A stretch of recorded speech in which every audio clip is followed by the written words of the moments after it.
این پام گرفته، گردنم، کمرم اصلا جوریم. خب بند کفش من وا شده. به هر کی دارم میگم یه دقیقه برام صفر کن، صفر. تو رو خدا، به خدا کمرم داداش میشه یه حرکتی بزنی اینو. بله خادم و حشم منو میبینی داره بند کفشمو میبنده. من آیدیشو میذارم این زیر، حتما برید فالوش کنید. آقا چه حسی دارید نوکر شخصی منی؟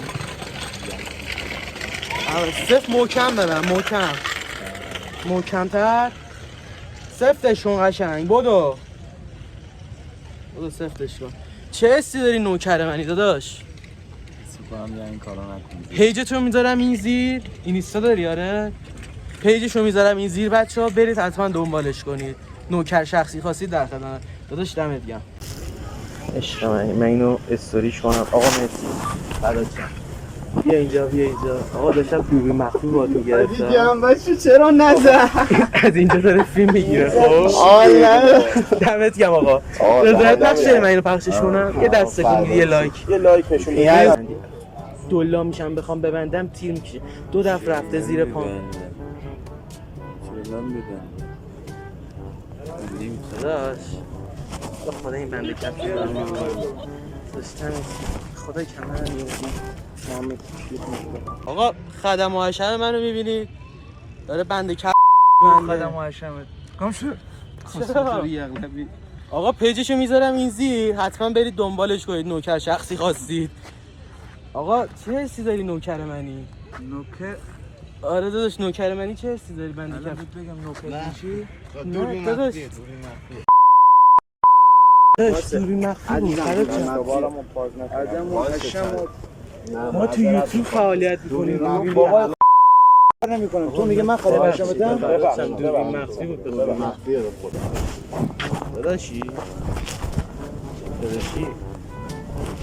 بند کفش من برو قرآن.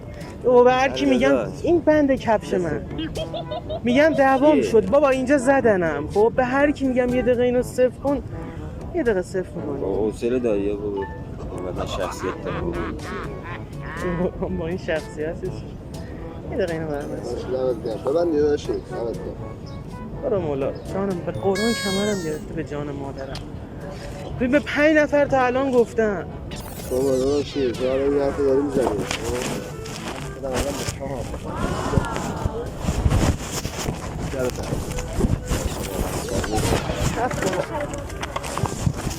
قرآن یه دقیقه برام من میدونم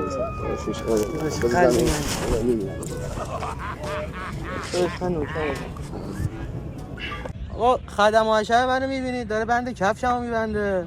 آقا چه حسی داری نوکر شخصی منی؟ داشتی چی؟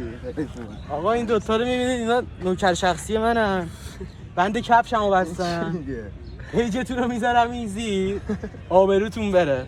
باشه باشه. آیدیاتون رو ببین اونا که ما رو میشناسن میدونن ما از سر ادب این داداش بند کفش منو بستی. خدا خیرت بده. ببین آقا کف پاکلاله نوکر شخصی خواستید این دوتا چهرهشون میره تو فضای مجازی، دیدینشون ازشون کار بکشید. بذار پیجم هم بذار.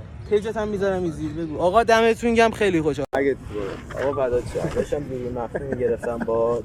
خب برام گفت داداش کدوم بیا